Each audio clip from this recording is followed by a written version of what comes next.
I'll be turning Minecraft into Grand Theft Auto. GTA is an amazing game franchise. From Vice City to San Andreas or even GTA 5, they're some of the best games. This is the best GTA mod pack in Minecraft, and here is exactly how I made it. Firstly, we're going to change the combat a little. Sure, the GTA games have some blades, but it's more about guns, so let's add those in. For this, I chose the Mr. Crayfish's gun mod. This is because this mod adds an array of simple weapons that function very nicely, and they also work fairly well in third person too, which is super important. This mod adds quite a few weapons, from pistols to SMGs, shotguns, a long range sniper, nade launcher, and also the minigun, which is probably the most infamous weapon from GTA. You create the weapons in this mod with a gun table, which is not so much like in GTA, but the rotation available is perfect for our mod pack. And the cool thing is, just like GTA 5, we can add attachments too for more customization. This is not really something that was featured in the older games, but luckily it was in GTA 5. And after all, we want to try and make this as modern as possible, even when focusing on some of the older titles too. For this particular mod pack, it's simple to use pre-made maps from the community in order to experience it in the best way possible. However, there are world generators out there that also fit our required dynamic. For an example, I'll use the Lost Cities mod. The Lost Cities is a world generator mod that lets you spawn maps full of abandoned and damaged apocalyptic buildings in city formations with a high level of customization and options to modify their layouts and looks. Not all the buildings necessarily have to be damaged or worn away either, so we can actually spawn large scale cities to use as our sandbox to move around in if we want to easily create some metropolitan style maps. So now that we have a few options in terms of our worlds via pre-built maps or custom generated cityscapes, it's important to populate our newfound world with animals and people to make it more believable. After all, GTA has a lot of AI based NPCs that wander around, some that have a purpose and others that are just there to mess with. But GTA 5 also has some wildlife like animals too, so it's important for us to focus on that also. You may not have actually noticed this if you play GTA Online, as these are only in single player, but if you go underwater for an example, you'll see sea life like sharks. For NPCs, there's no better option than the custom NPCs mod, which will let us add custom characters that are extremely customizable. These characters can have different skins, custom cosmetic elements like hats and horns, and also have dialogue options, give missions through a questing system, or interact with a player and their items. There's so much potential with a custom NPCs mod that makes it worthy for this pack. I will use this to litter the maps in the world with a fair deal of characters so it isn't entirely barren and empty of life. Next up,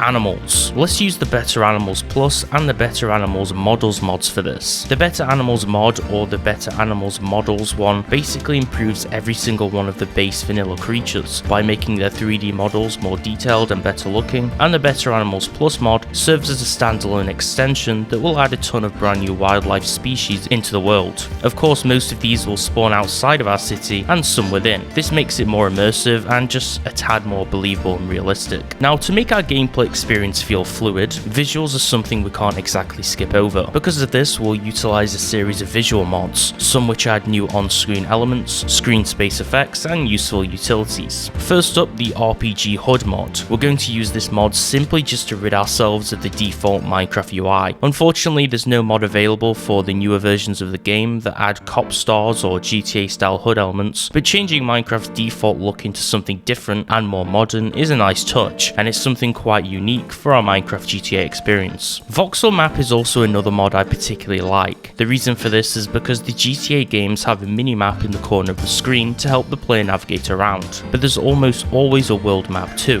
Voxel map features both a mini-map and a world map, making it perfect for what we're trying to do here. This lets us display our surroundings in short form in a small window. For some additional special effects and to add some final touches and close out our visuals portion of the rework, I'm going to be utilizing the realistic explosions physics mod. It pretty much does exactly as you'd guess. For an example, for the explosions, their impacts will give the surrounding blocks affected by them a velocity level which is based on the direction of the impact. This means that explosions will feel a lot more crazier and just a little bit more interesting. Now let's jump on to our final portion of this that will cover the gameplay and its mechanics segment. This will entirely encompass everything from the camera system to visual elements, blocks, and how everything plays out at the end of the day. First up, let's lay focus on the third-person camera. Let's make some improvements here. Firstly, GTA is a predominantly third-person title up to GTA 5. This is because before this there wasn't originally any first person view. For this I'll use the better third person mod for independent camera rotations in the third person view, and free control for full 360-degree rotations of our camera that will not change view when we move in up to 8 different directions, letting us also still interact with the world as we would do in first person, giving us more freedom of movement. Secondly, we'll also use shoulder surfing. This is a key feature of the GTA games that revamps the over-the-shoulder view in third person, giving hotkeys to move and pan the camera around, correcting the crosshair position also to be in a more playable location. For our pre-built maps, any maps that we manually construct or any cities that we generate and wish to improve, we need to focus next on some interior design solutions. Now there's 2 mods for this and we'll be using both of them, but they pretty much do the same thing. These are DecoCraft and Mr. Crayfish's Furniture. These mods will both add a very extensive range of furniture and interior design pieces that we can decorate buildings inside with in order to make them more realistic,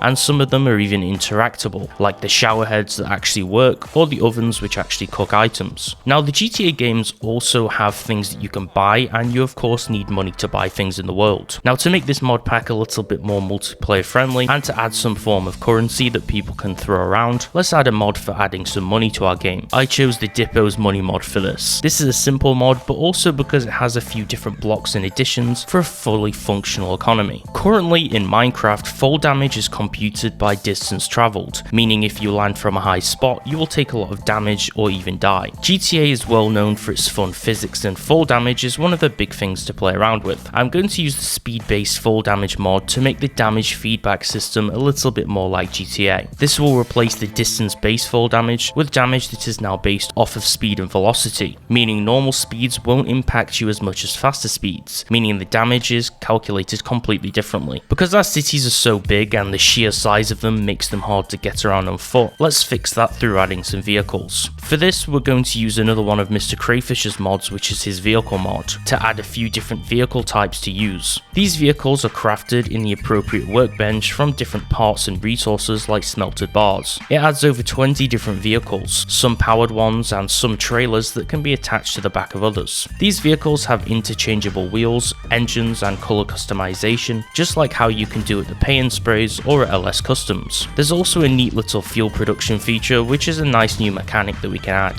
There's everything from go-karts and tractors like in GTA San Andreas to electric scooters, dirt bikes like the Sanchez and biplanes. There's a really nice little collection of vehicles that are perfect for our world and mirror many of the GTA game vehicles. Now let's add some fun little stuff to our pack. Small features from GTA that are great to mess around with. Firstly, the Simply Jetpacks mod will let us look back with nostalgia as we try to replicate the jetpacks from GTA San Andreas. This will let us fly around in style and take our new game a little less seriously, just like GTA should be. Lastly, let's use the parachute mod to add some parachutes for safety precautions. For an example, if we climb a huge skyscraper, we want to land safely, right? This will make it more rewarding to climb huge city structures and drop back down. So now we've built our brand new mod pack, it's time to get into some gameplay of it. If you like this mod pack, you can download it from the link down in the description below, as I upload all the mod packs made in this series to CurseForge. Now if you're enjoying it so far, make sure to like the video and leave a comment which are the games that I should turn Minecraft into, and click subscribe right now to be part of the channel before we hit 100k subs. Okay, now let's get into some gameplay. For this I'll use a series of pre-built maps by the community and some generated ones using our city generator to show how that turns out as an example.